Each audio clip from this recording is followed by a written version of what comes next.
Good evening, everybody. Welcome to the Rags to Riches show. I'm your host, Ragman.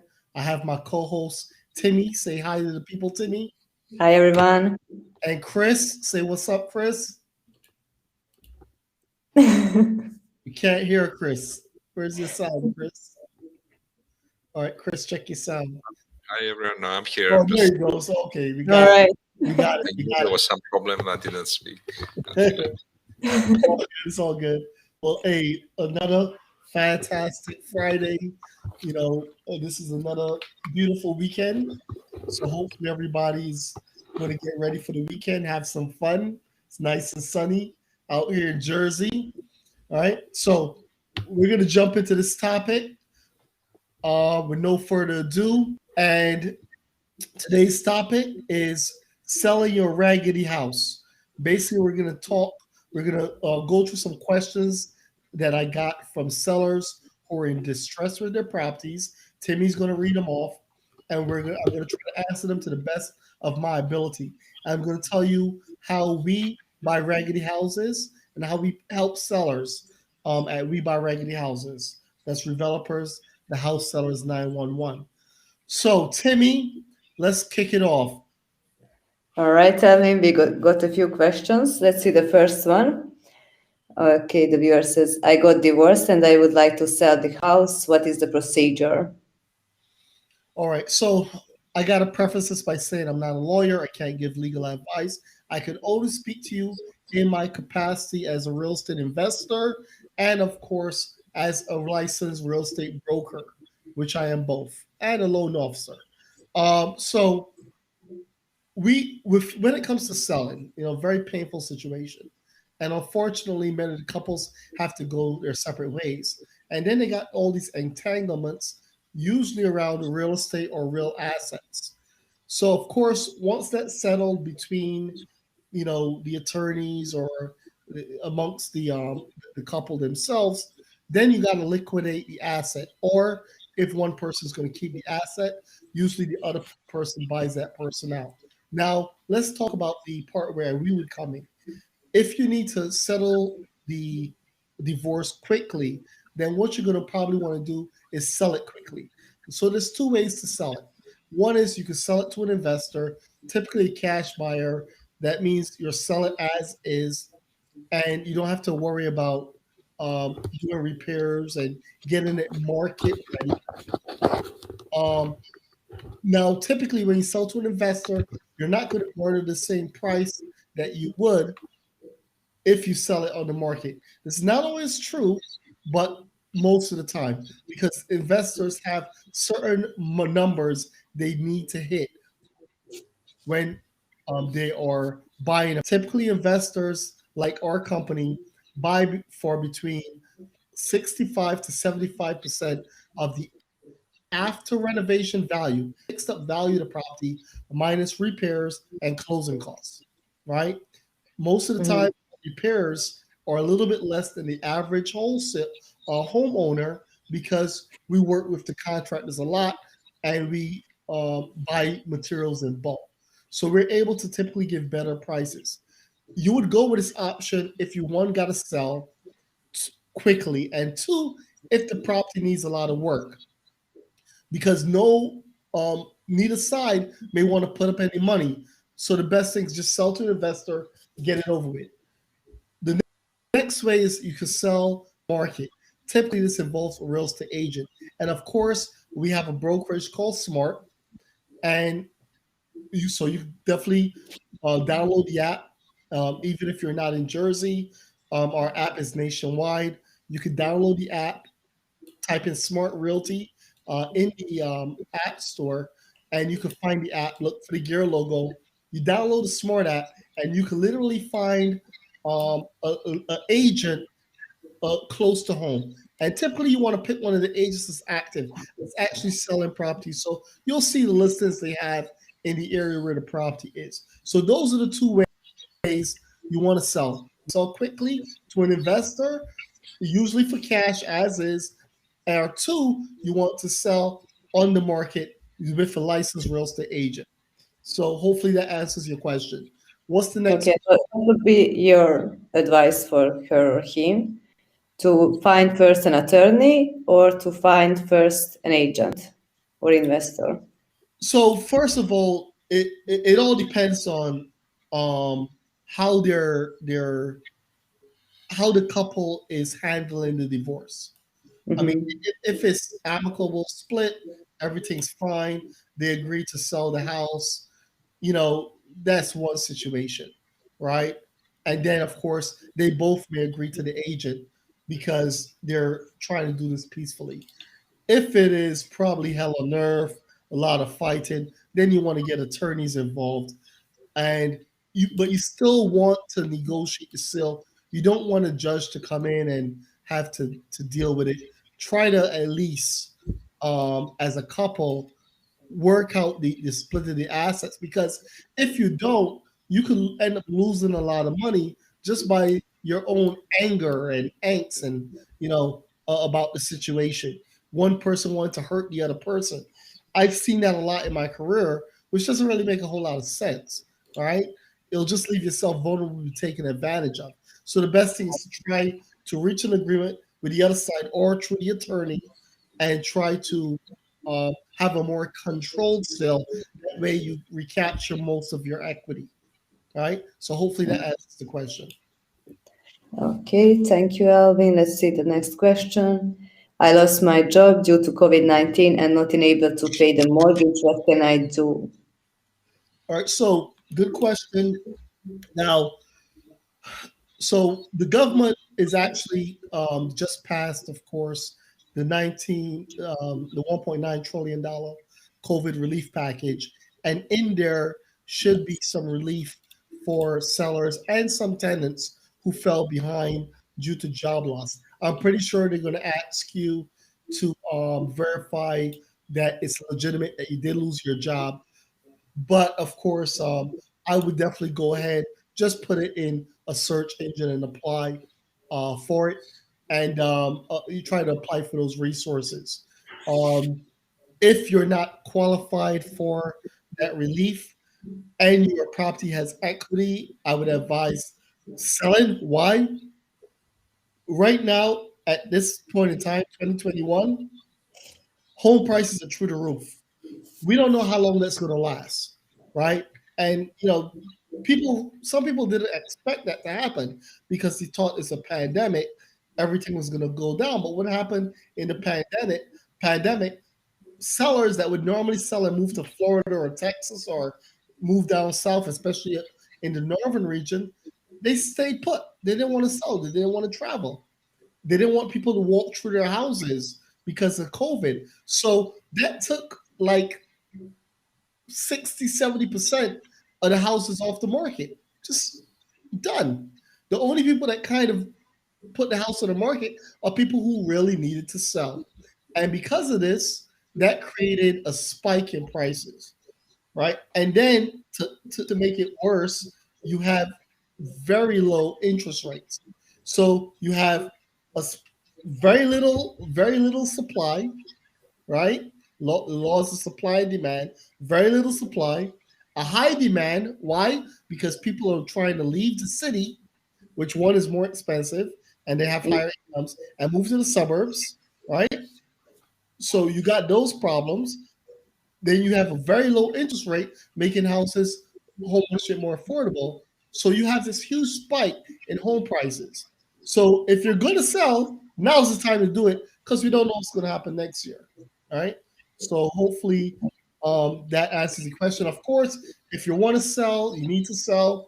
You, of course, can go to webuyragedyhouses.com, fill out the application, and we will give you a call, or you could call 888 Raggedy. That's 1-888 RAGGEDY Raggedy. All right, next question. Someone is typing. Okay, we got a question. My property went to an auction recently. Can I get a house? Okay, so if your property went to an auction, in some states it's called a trustee sale.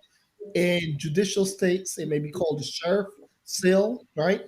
But either way, it means that it's the process where the bank, they went through the full foreclosure process and they were able to auction your property or sell it off. Now, in some states, you have the right of redemption. You're supposed to have it in all, but everybody reads it differently, right? So in Jersey, you have 10 days to pay off the house even after the sheriff's sale. But it Now, is in all counties. yes, in all of New Jersey, that's the law. It's state by state.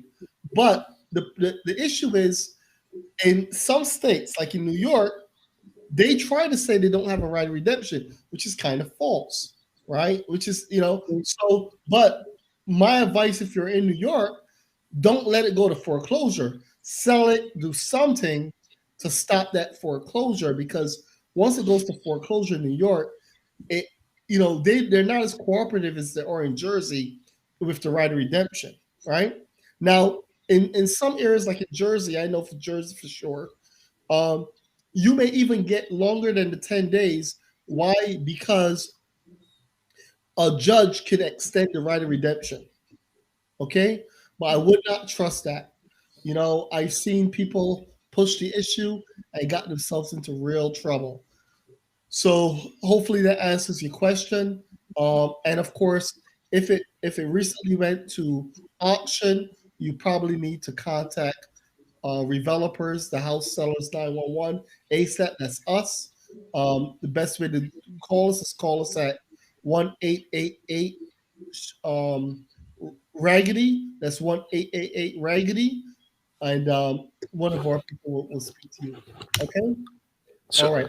Hopefully, can I ask a question? Sure. So, if there is a sheriff sale, right, and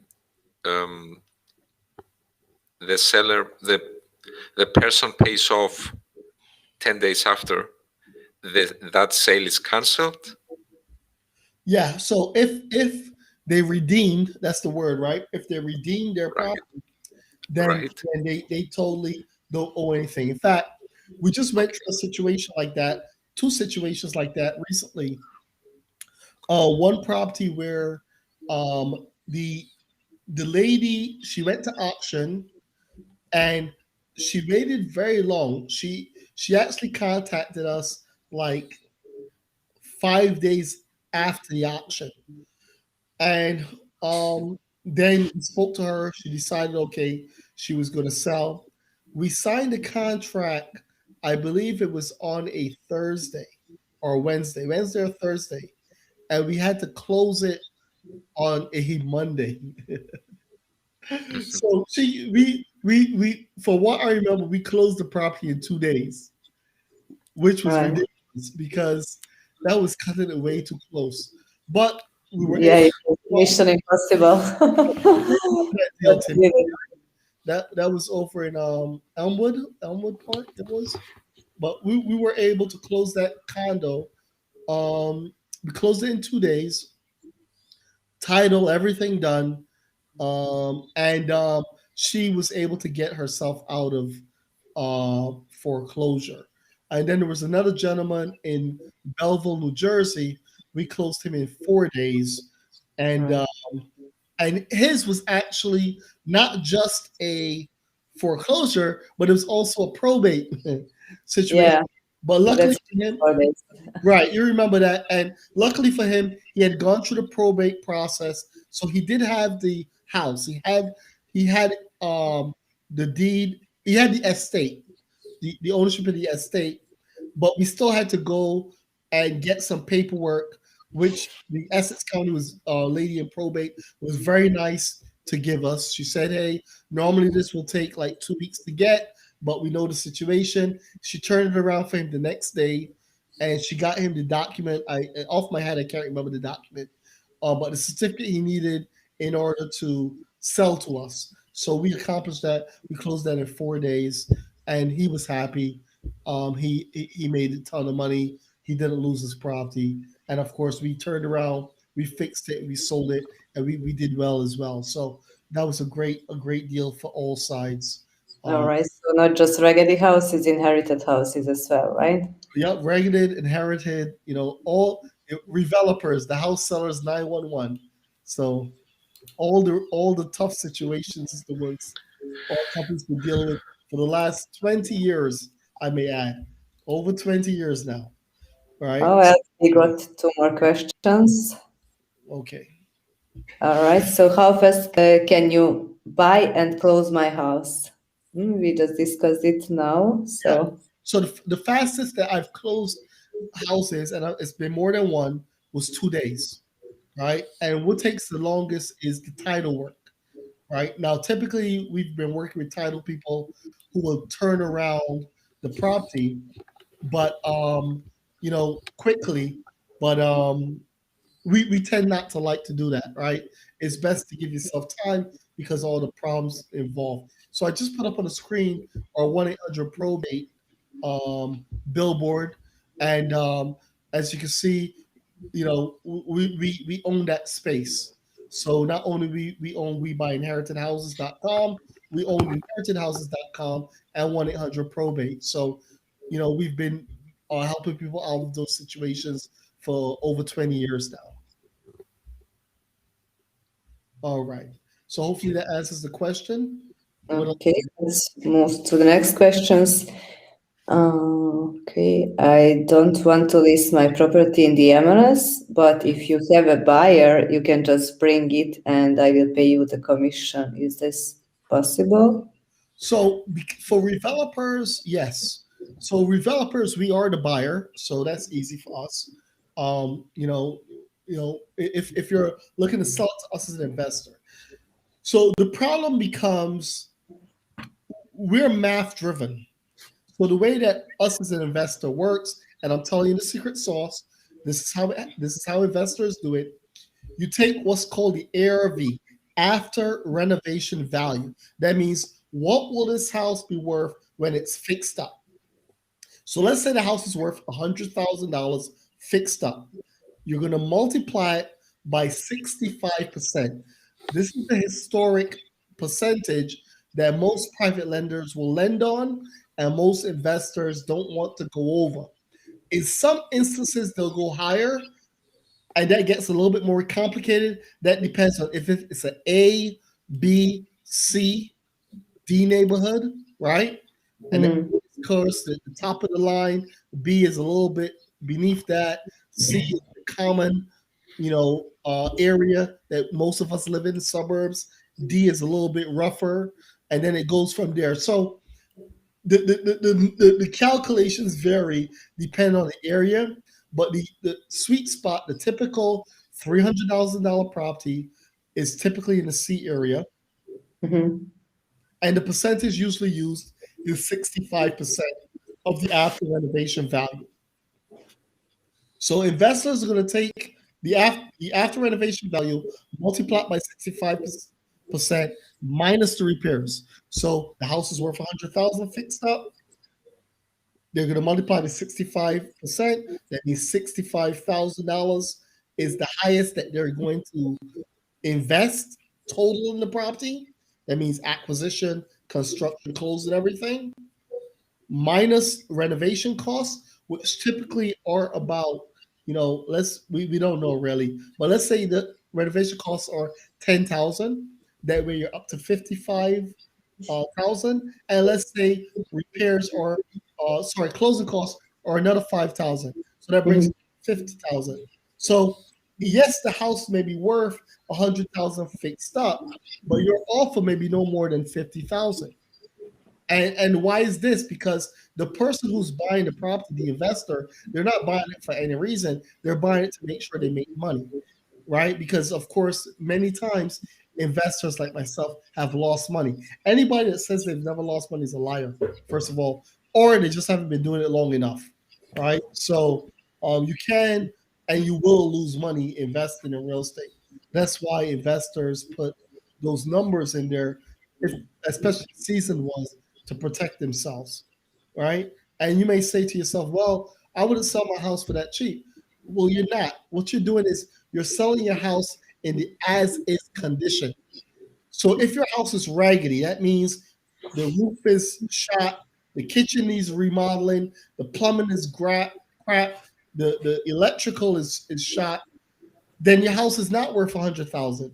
It may only be worth the 50,000, the as is value. So this is why some people will rather sell as is and try to fix the house themselves, because you may end up spending, $50,000 to fix the house yourself. So you don't get the value back anyway, or you may not have the money to fix the house yourself.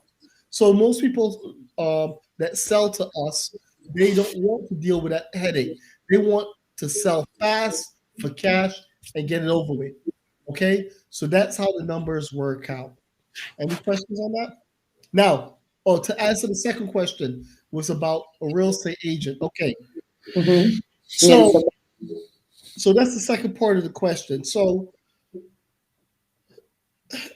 if we don't meet eye to eye, right, as an investment, if we don't meet eye to eye, most of the other investors are not either, right?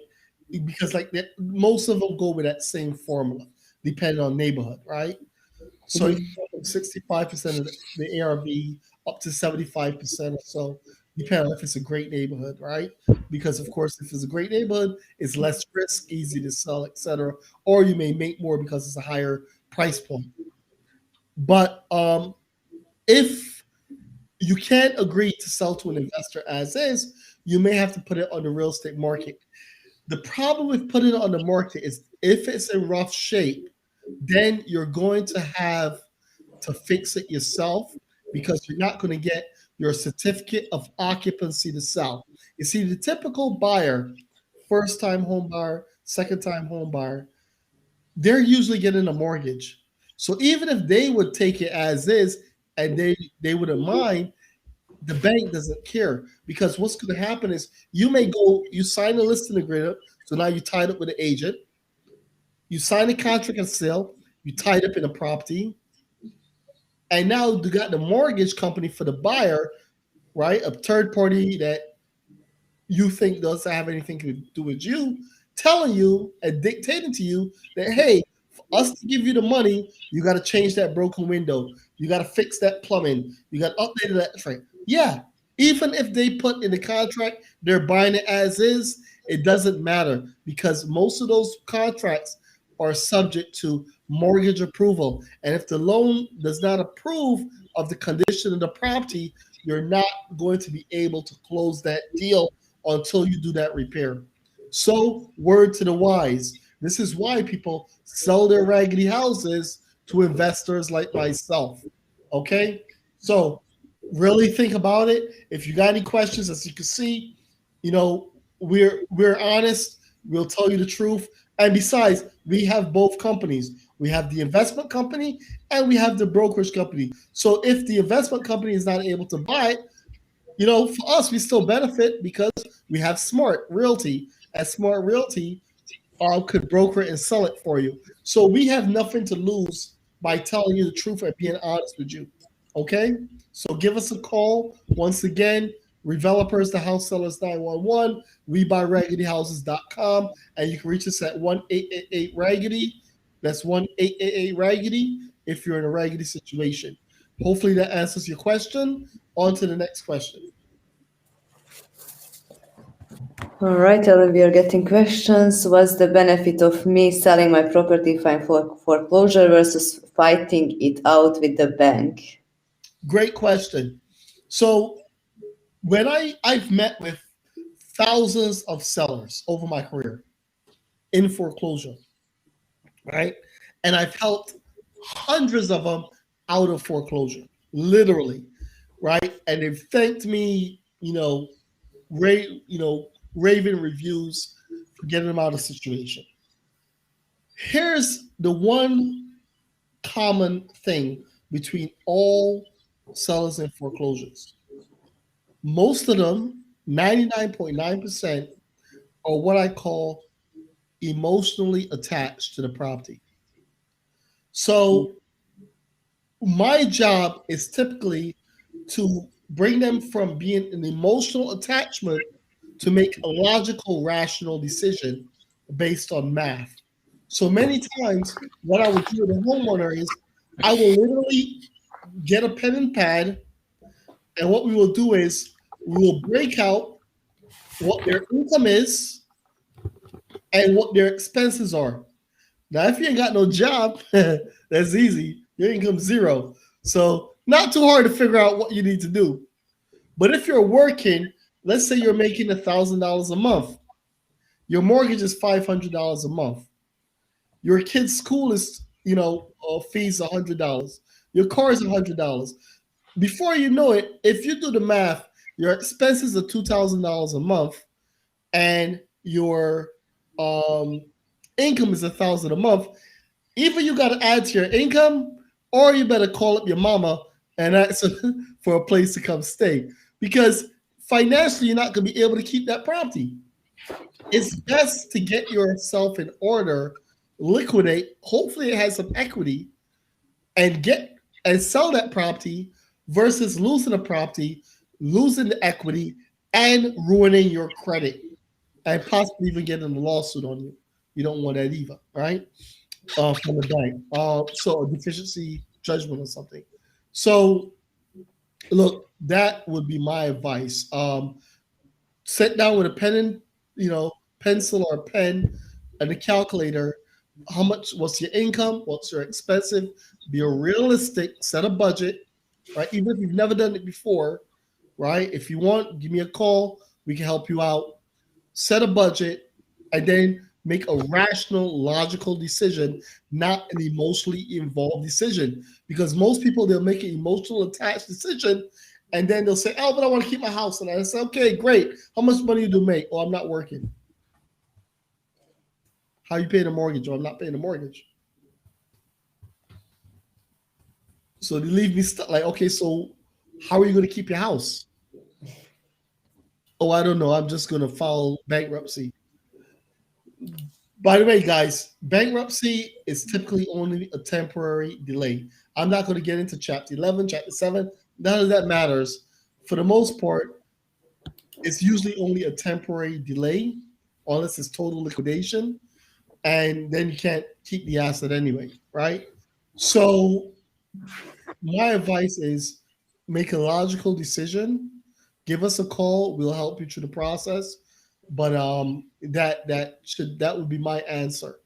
And then that would answer the question if you should fight it out or if you should keep the house. Now, of course, if you could financially afford to keep it, then fight it out. Go ahead, fight it out. That's my advice. All right. Next question. All right, let's move to the next question. I just inherited a house. How can I liquidate it to settle the estate?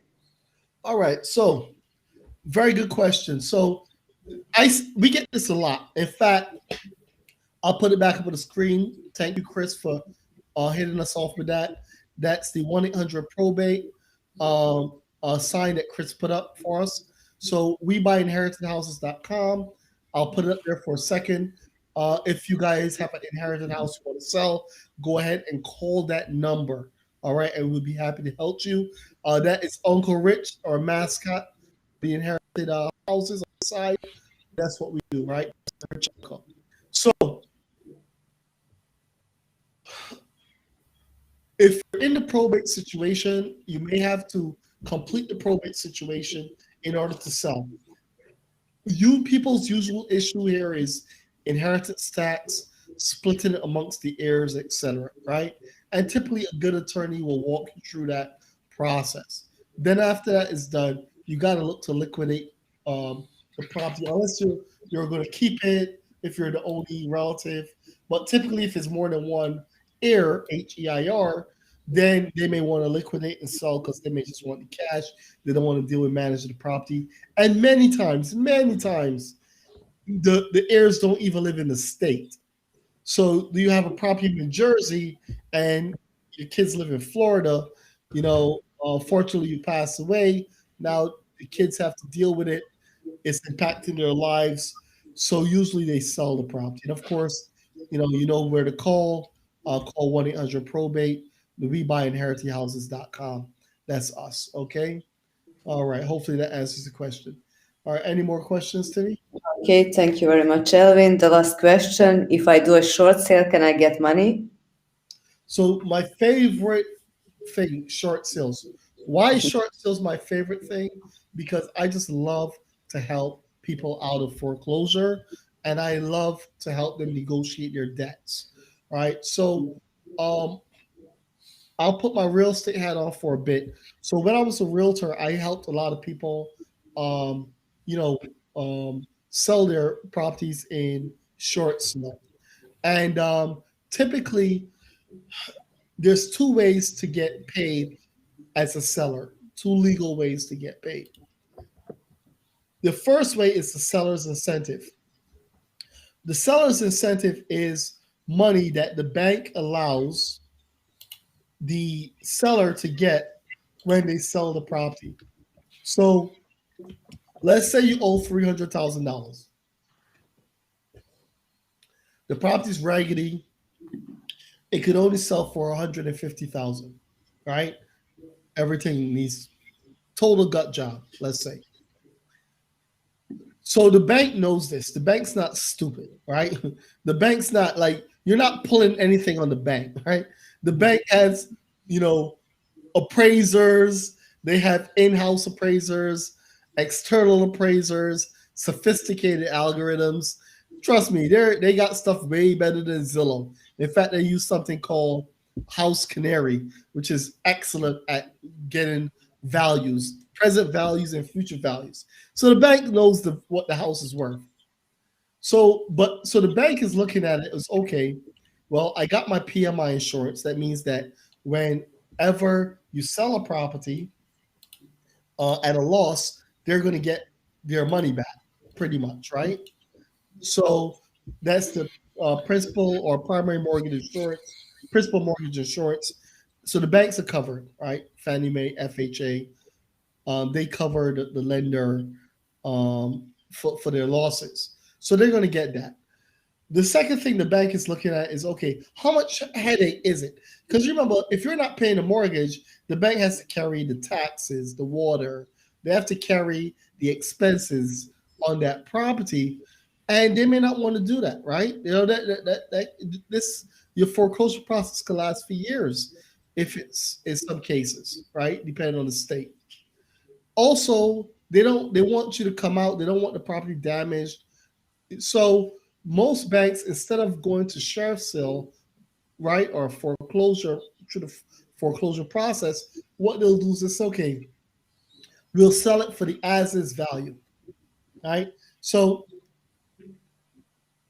when you hear short sale, what they're really saying is we'll sell it for the as is value or what we think the value will be when all is said and done, factoring on losses, etc. And they're saying, okay, we'll make more money doing a short sale than taking you to foreclosure, ruining your life, ruining your credit, year to get everything settled, deeds and all that, so we can resell the property, or we could just settle with you right now and call it a day and everybody be happy. So that's what's going on. So one of the ways that banks want to speed people through the foreclosure process by getting them to short sell the property versus going all the way is they give a seller's incentive.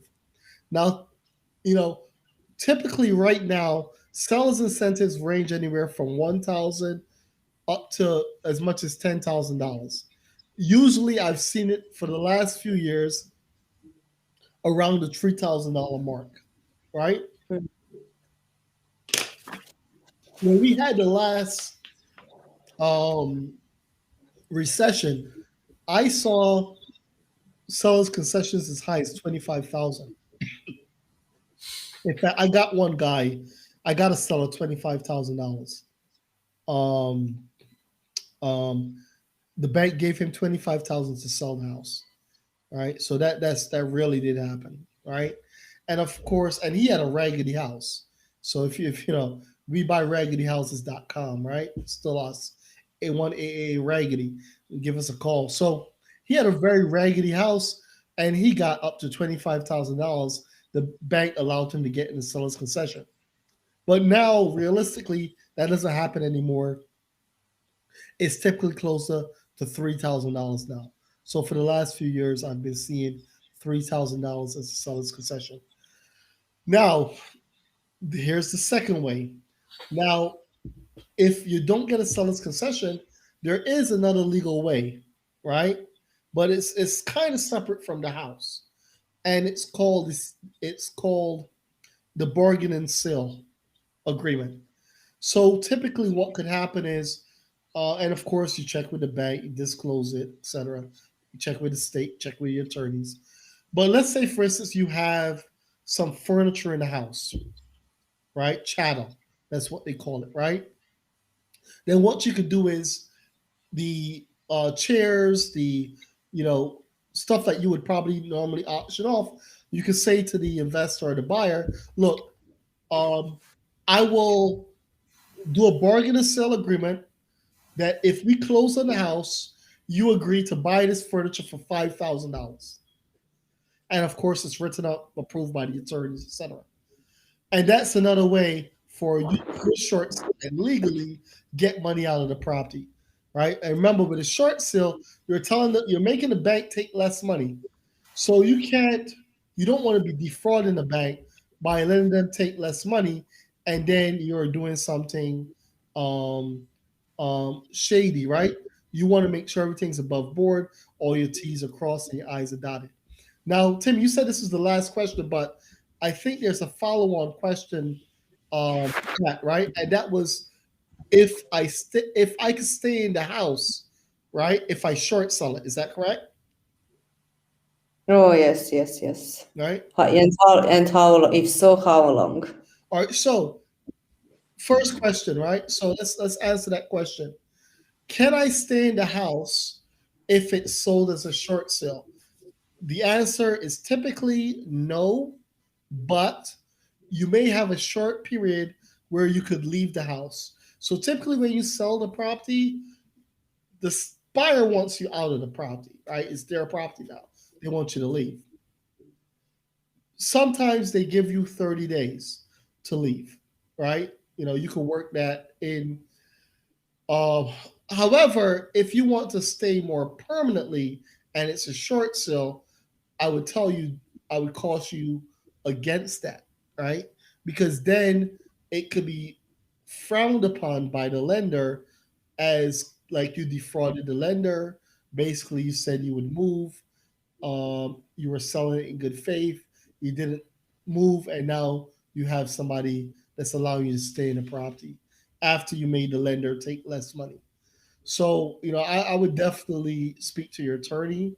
But in my years of doing it, um, I've not seen anybody successfully do that. And the one person who I know that kind of did something like that got into trouble with the feds, where basically the investor he teamed up with told the told the seller he could stay in the property, whatever, and and of course then he got evicted. The seller got evicted. It was a whole mess. But the truth is that no. The answer is no. I do not let people stay in the property. They usually are supposed to move out by a certain date, and that's it. Now I've had people try to not move out, and then you'd have to evict them. But we've never allowed people to stay in a property past um, the sale date. We try to avoid that at all costs because we have, as an investor or a buyer, they want to use their property. They just pay for it. They just paid a ton of money and they're on the hook for that property. So, yeah. So, um, prepare yourself if you're going to sell, whether it's a short sale or regular sale, prepare yourself to have a place to go, right? You got to mentally move on. And this is what I said earlier about emotional attachment. It's the biggest reason I see people lose their house. Why? They're emotionally attached to the house. Let me tell you something that I tell all the sellers that I deal with. That house don't love you. That house is going to outlive you, It's going to be here long after you're gone, and it's going to be house another family and another set of people after you're gone. Okay? Stop being emotionally attached to the house. Nobody cares about the memories you have in the house, right? Those are your memories for you to keep, right? Get it out of your head, right? The most happy people I've seen after they sold their house are the people that moved on. And when they move on, they say, "Whoa, man, I dodged a bullet. I was so happy. Thank you for buying the house," or but the brokerage company, "Thank you for selling the house and getting us out of that raggedy situation." Trust me, you got to deal with it, get rid of it, and move on. There's always something better to come, right? Stop pouting over a house that does not love you, right? And it will be here long after you're gone, and it will house somebody else, right? Come on, snap out of it, right? And I always, like I say to people, right? People say, "Oh, my house is beautiful." I can assure you, I've seen thousands of houses. It's not that beautiful. There's many more, a lot more beautiful. All right. Why don't you get out of that house and go find you one? Right? And look, when you've bought hundreds of properties like me and you've seen thousands of situations, you realize that it's just a house. It's just a box with four walls and a roof. That is it, guys. Wake up. Go find yourself another box. Right? Wake up. All right. So, Timmy, do I have any more questions? That's it, Alvin. Thank you. I think it was very informative and valuable for those that ask the questions and for another people as well who has like similar situations. If anyone has additional questions, just give us a call, reach us out. The raggedy or the inherited houses depends on the situation, right? Absolutely. And we're here every Friday at 5 p.m. helping people out of their raggedy situations. So, in closing, I just want to tell everybody, look, if you're interested in selling your property, give us a call at 1-888-RAGGEDY or go to webuyragedyhouses.com. And we'll definitely try to help you out as best as we can. Okay?